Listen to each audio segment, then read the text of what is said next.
Yes, isang gwapong aktor ang binusuhan sa CR ng isang bading na may-ari ng bahay na pinagsisitingan ng aktor. Gwapo, matipuno ang aktor, kaya piling ni bading naka-jackpot siya. Kaso ngayon ay nasusuka siya dahil natansuran siya ng aktor.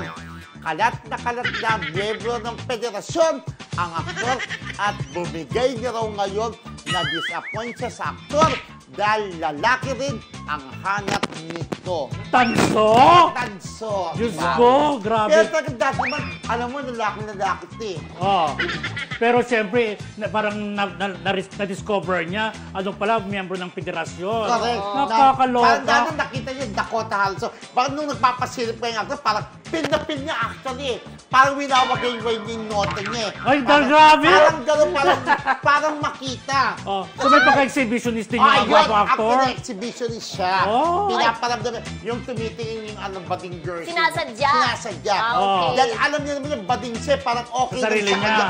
Ano sa sarili niya, bading girl. Pero naloka ang bading kasi nalaman niya ngayon natanso siya, napekis siya, gano'n. Correct. Naloka, sino yan? Pantasya niya rin, di ba? So, sino ito na to? Mistiso gwapo. Nagduduwal-duwal siya? Oh, parang iya, kadiri!